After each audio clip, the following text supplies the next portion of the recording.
Bem-vindos ao Debate, no nosso espaço para a análise rigorosa e a exploração de múltiplas perspectivas sobre temas complexos.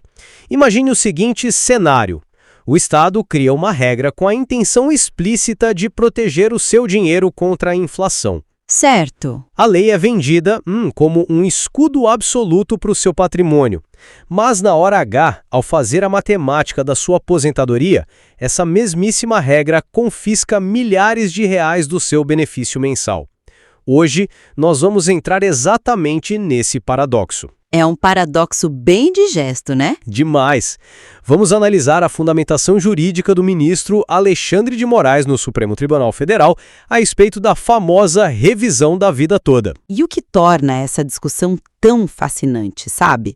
É que não estamos falando de abstrações teóricas de um livro de direito. O nosso debate hoje emerge de relatos muito concretos e registros factuais cristalinos. Estamos analisando posições que foram capturadas pelas câmeras e microfones do STF. Sim, tudo perfeitamente documentado. Exato. Fatos que foram testemunhados presencialmente a, apenas 3 metros de distância dos ministros durante as sessões. Gravações que mostram a posição 100% favorável do ministro Moraes à revisão em favor do aposentado. Exatamente. E para quem tem acompanhado as notícias jurídicas, essa discussão está estruturada no STF sob os nomes técnicos de ADI 2111 e tema 1102. Mas antes de mergulharmos no debate, nós não vamos assumir que todo mundo aqui tem um diploma de direito, não. Ou que lê o Diário Oficial no café da manhã. Pois é. Precisamos traduzir o que é essa revisão. O cerne da nossa discordância hoje gira em torno de uma questão fundamental. Uma regra de transição, nesse caso, o marco temporal de julho de 1994, quando nasceu o Plano Real, que foi criada para proteger o segurado, ela deve ser descartada quando matematicamente ela o prejudica. E eu já declaro a minha posição de forma direta aqui. Eu defenderei a perspectiva teleológica, ou seja, a visão de que a intenção de proteção ao indivíduo deve prevalecer sobre a regra matemática. E eu questionarei essa visão sob a ótica da aplicação de marcos econômicos e sistêmicos. Eu vou argumentar que a estabilidade de uma regra universal não pode virar uma opção à la carte só porque o resultado não agradou a uma parcela dos indivíduos. Perfeito. Para estabelecermos as fundações do nosso debate, precisamos primeiro explicar como a mecânica dessa lei funciona na prática, sabe? Em 1999, o Brasil mudou a forma de calcular as aposentadorias. A lei passou a dizer que o cálculo usaria todo o período contributivo da vida do trabalhador. A regra permanente. Isso, a regra geral. Mas, para quem já estava no sistema antes de 99, o governo criou uma regra de transição. O INSS só consideraria as contribuições feitas a partir de julho de 94. O que ficasse para trás seria solenemente ignorado. E o ministro Moraes foi claríssimo no plenário sobre o motivo disso. A intenção do legislador era blindar o aposentado contra as moedas instáveis do passado e contra a hiperinflação. Correto. E é fundamental a gente entender o porquê de julho de 94. Foi exatamente o momento em que o Plano Real entrou em vigor. Mas aí vem o pulo do gato, olha só. É onde a coisa começa a doer no bolso do cidadão. Vamos pegar um exemplo concreto, de carne e osso. Imagine um trabalhador brasileiro que teve o auge da sua carreira nos anos 80. Tá. Ele era, digamos, um executivo de sucesso, ou um engenheiro, e pagava o teto máximo de contribuição para o INSS todo santo mês. Aí, nos anos 2000, ele perde esse ótimo emprego e passa a trabalhar como autônomo, contribuindo apenas sobre um salário mínimo até se aposentar. Nossa, um cenário tristemente comum no nosso mercado de trabalho, de fato. Tristemente comum, exato. E quando esse cara vai se aposentar, o INSS aplica a regra de transição de 94. E o que acontece? Todas aquelas contribuições gigantescas dos anos 80 são simplesmente apagadas do cálculo. Desaparecem. O INSS só olha para o período em que ele pagou o salário mínimo. A média dele despenca. A regra que foi desenhada e justificada politicamente para proteger a senhora e o senhor, como disse o ministro, acabou destruindo a aposentadoria dele. E é aqui que entra a minha perspectiva teleológica. Certo, vamos lá. Teleologia significa olhar para a finalidade, o propósito da lei, né? Se uma regra existe exclusivamente para proteger contra um dano inflacionário, aplicá-la nos casos em que ela piora o cálculo do aposentado é subverter a sua própria razão de existir. O direito não pode ser um instrumento de contradição. Se a proteção falha e vira punição, a obrigatoriedade da regra deve cair. Olha, a sua premissa parte de um lugar de empatia material muito evidente. É inegável que, no caso desse engenheiro, o resultado parece bastante injusto. Parece e é, né? Mas precisamos aplicar um rigor analítico a observar a natureza de uma regra baseada em um marco econômico. E para isso, eu preciso explicar por que o governo descartou o período pré-94. Não foi pura maldade legislativa, sabe? Imagine que a economia brasileira antes de 94 era tipo como tentar fazer um bolo usando um copo medidor que muda de tamanho todos os dias. Um copo que muda de tamanho, como assim? Sim, a nossa inflação chegava a 80% ao mês. Nós tivemos cruzeiros, cruzados novos, cruzeiros reais, tudo atrelado a indexadores completamente caóticos. Quando você tenta trazer um salário de 82, calcular expurgos inflacionários, cortar zeros da moeda várias vezes e converter tudo isso para o real, a matemática perde aderência com a realidade financeira do fundo previdenciário. Vira uma ficção. Exatamente, vira ficção contábil. O marco de julho de 94 foi o momento em que esse copo medidor parou de mudar de tamanho. A moeda finalmente estabilizou. Portanto, estabelecer esse corte não era apenas um mimo de proteção para o cidadão. Era uma necessidade técnica vital para organizar o sistema e viabilizar os cálculos de forma isonômica, igual para todos. Ok. A sua metáfora do copo de medida para a inflação faz muito sentido. Eu entendo o pesadelo contábil que era o Brasil nos anos 80. Mas nós não estamos mais nos anos 90. O INSS hoje tem tecnologia, tem os fatores de conversão em planilhas automatizadas, nós sabemos como converter aquelas moedas hoje em dia, e é aí que eu trago as evidências da STF. O ministro Alexandre de Moraes usou uma frase lapidar lá nos debates. Ele disse que o segurado não quer essa proteção do legislador. Eu entendo o motivo de você pensar assim, mas deixe-me oferecer uma perspectiva diferente sobre o papel do Estado aqui. Pode falar. A lei previdenciária ela não é um fim em si mesma. Ela não existe apenas para manter a planilha do Ministério da Fazenda bonita e organizada, sabe? Ela é, antes de tudo, um mecanismo de justiça social. Se a pessoa diz, olha, muito obrigado, mas essa sua regra me tira R$2.000 por mês, eu prefiro a regra geral da vida toda.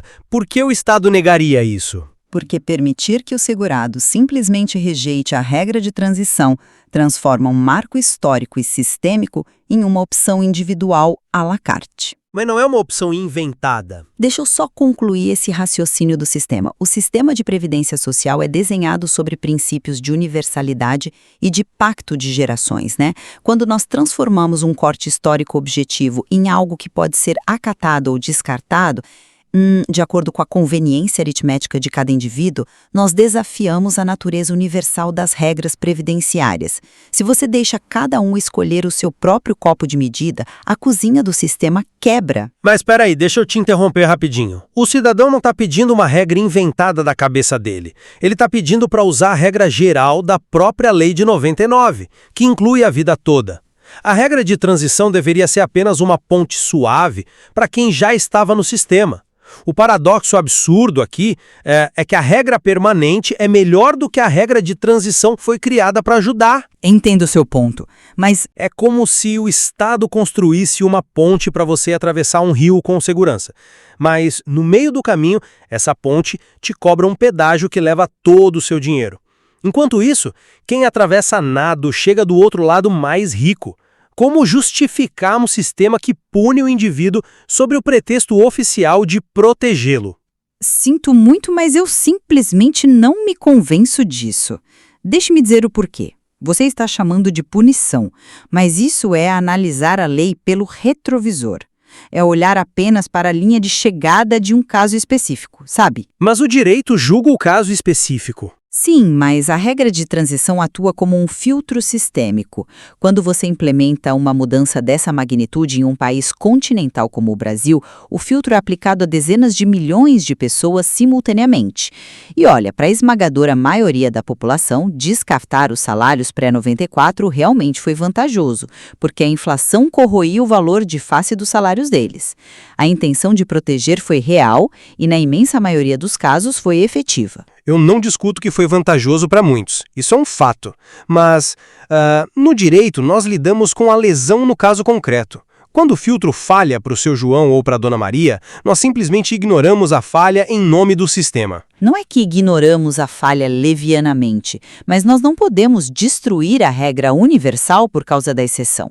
Pense em políticas de saúde pública, por exemplo. Uma vacina é aplicada em massa para proteger a população, certo? Certo. Em raríssimos casos, alguém pode ter uma reação adversa severa. Isso é trágico no nível individual, sem dúvida, mas não invalida a necessidade sistêmica daquela política pública. Transformar a regra de transição de moedas em algo que só se aplica se for lucrativo para o indivíduo é destruir a previsibilidade financeira que o Estado precisa ter para garantir o pagamento de todos os outros aposentados. Não existe segurança jurídica à la carte. Olha, o seu argumento sobre a vacina seria perfeito mesmo, se nós estivéssemos falando de um acidente biológico imprevisível. Mas, no caso do INSS, não há absolutamente nada imprevisível. Nós estamos lidando com matemática pura. Mas a matemática atuarial é baseada em grandes números, não no indivíduo. Mas o Estado sabe, antes mesmo de conceder a aposentadoria, que a regra vai machucar aquele cidadão específico. O sistema deles processa os dados, roda as duas fórmulas e vê com clareza. Olha, pela regra geral ele ganharia R$4.000. Pela regra de transição que nós criamos para protegê-lo, ele vai ganhar R$2.000. O Estado sabe do prejuízo financeiro claro e documentável antes de apertar o botão de conceder o benefício. É um preciosismo legal imperdoável impor esse suposto benefício que tira dinheiro da pessoa. E a interpretação judicial no STF entra justamente para curar essa cegueira burocrática. Mas é exatamente o papel do judiciário nessa história que me deixa mais preocupada. Esse é um argumento atraente, mas você já considerou as implicações profundas do ativismo judicial sobre o orçamento do Estado? Não é ativismo, é interpretação justa. Nós acompanhamos de perto os debates e as gravações cristalizam muito bem isso.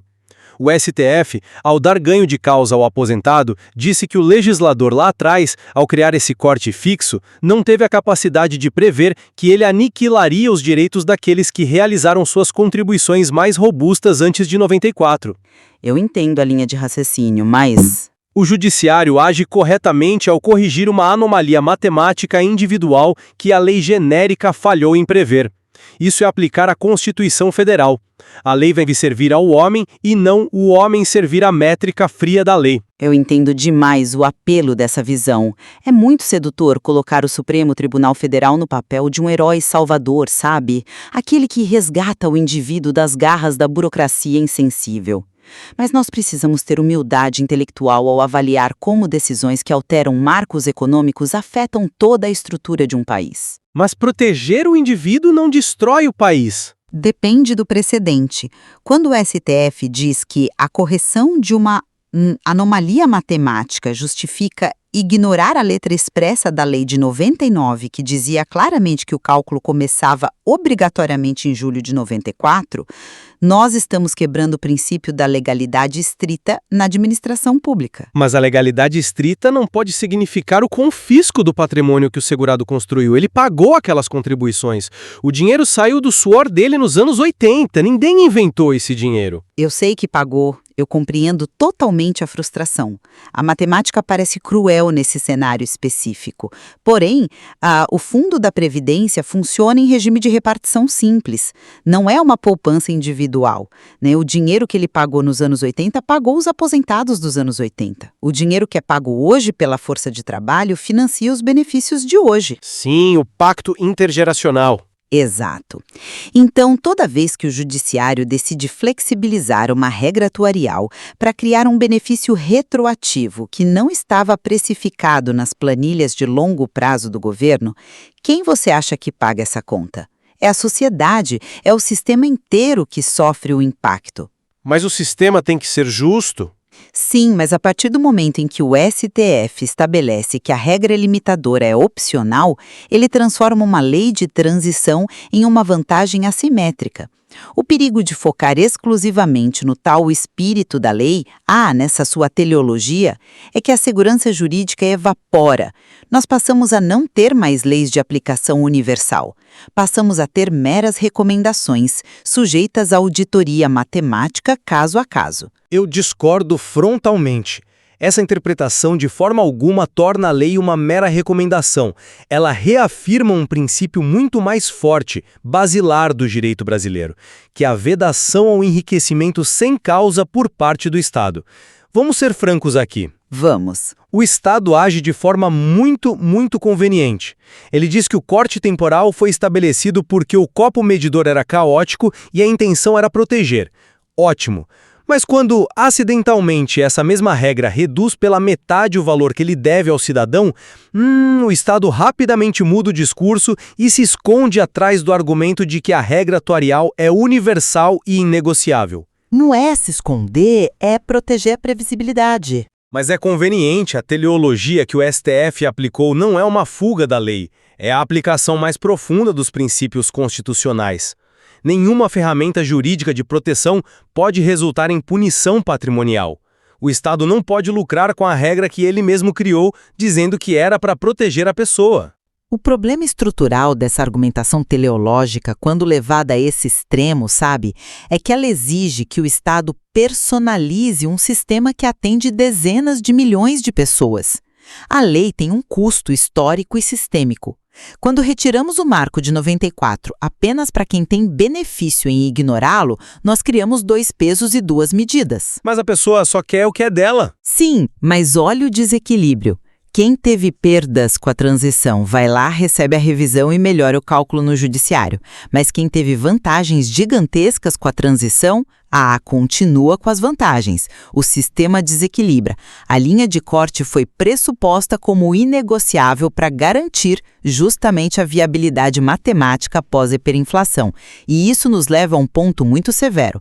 A solidariedade do sistema previdenciário não aguenta flexibilizações baseadas sempre no melhor cenário para cada participante. Mas é que a revisão da vida toda não é uma busca pelo melhor cenário mágico.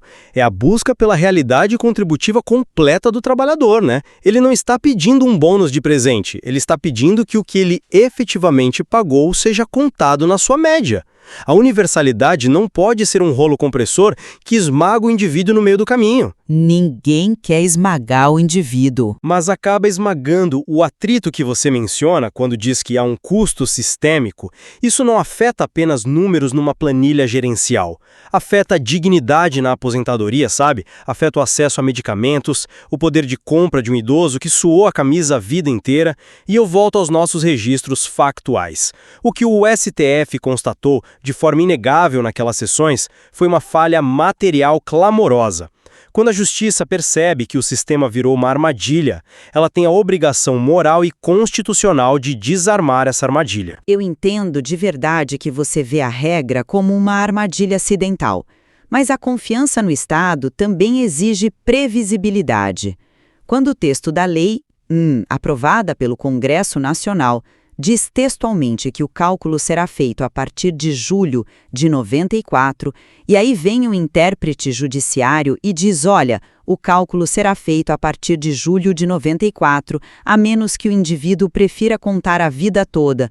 Nós estamos, de fato, alterando o pacto legislativo. Corrigindo o pacto. Alterando. O pacto social precisa de balizas sólidas. O Congresso fez uma escolha dificílima lá nos anos 90 para estabilizar esse país. Diluir essa força normativa introduz uma incerteza que prejudica o planejamento fiscal e o futuro de toda a coletividade. Bom, chegamos a um ponto de embate extremamente rico e eu acredito que é o momento ideal para sintetizarmos as visões que exploramos aqui hoje. Com certeza. Do meu lado, ancorado firmemente nas evidências dos debates presenciais no STF, a filosofia jurídica que sustenta a revisão da vida toda é eminentemente baseada no propósito da lei. Regras de transição são, por definição, ferramentas criadas para amortecer impactos e proteger as pessoas. Como ferramentas, se em um caso concreto elas falham, causando um prejuízo financeiro direto e mensurável que aniquila o histórico de contribuição do aposentado, essa regra simplesmente deve ser afastada. A justiça não pode se render a uma matemática fria e cega quando o resultado é o confisco escancarado de um direito que o trabalhador passou décadas construindo. E da minha parte, o contraponto sistêmico é muito claro. Nós reconhecemos a dor individual, claro, mas a solução que o Brasil encontrou para sair do abismo da hiperinflação foi criar um marco temporal e econômico abrangente. Transformar o Plano Real e a Lei de Transição de 99 em regras de adesão opcional levanta questionamentos muito profundos sobre a estabilidade do nosso Estado. Tratar um marco jurídico nacional como algo que pode ser ignorado ou acatado exclusivamente, conforme a conveniência da matemática individual, dilui a segurança jurídica e transforma a justiça coletiva em uma verdadeira impossibilidade atuarial. Leis não podem ter a sua obrigatoriedade condicionada à aprovação contábil de quem se submete a elas. Olha, o que fica intensamente claro e que estabelece um ponto de convergência inegável entre nós, fundamentado de forma robusta nos fatos documentados nas gravações lá do Supremo e em todo o contexto histórico que trouxemos, é que a regra que estipulou o marco de 94 nasceu efetivamente com uma intenção genuína de proteção contra os horrores da hiperinflação. Sobre esse ponto histórico e factual, eu acho que nós concordamos plenamente, né? Sem dúvida nenhuma. O registro histórico não deixa a menor margem para questionar essa intenção. O nosso ponto central de divergência, que sustentou todo o nosso debate hoje, repousa puramente sobre uma questão filosófica e de aplicação de Estado. A grande questão é se essa intenção inicial do legislador de fazer o bem justifica ou não descartar a regra imposta por ele quando, na prática de alguns indivíduos, o resultado se mostra financeiramente prejudicial. Exato. E é exatamente essa tensão que mostra a importância de mergulharmos em questões complexas. Não existem respostas fáceis ou, preto no branco, quando o objetivo de proteção social colide de frente com as limitações matemáticas e estruturais de um país. Para quem nos ouve, fica claro que há uma vastidão de reflexões ainda a serem exploradas sobre como os tribunais superiores precisam equilibrar o histórico econômico do Brasil e a necessidade de estabilidade sistêmica com a defesa irrestrita dos direitos fundamentais do indivíduo. Com certeza. O desafio eterno de qualquer sociedade democrática e regida pelo direito é justamente como acomodar a engrenagem fria, mas necessária, da sobrevivência do sistema com a compaixão e a flexibilidade exigidas para fazer justiça ao cidadão de carne e osso. É um paradoxo incrível que não se resolve com dogmas rígidos. Nem um pouco. E o objetivo do nosso espaço nunca é declarar um lado vencedor ou mastigar uma resposta definitiva para você, mas sim apresentar os melhores argumentos de ambas as perspectivas para que você forme a sua própria compreensão. O Estado deve ser um administrador infalível de planilhas ou um garantidor da dignidade frente aos seus próprios erros de percurso. Fica aí a reflexão. Muito obrigado por nos acompanharem nesta análise detalhada e até a próxima.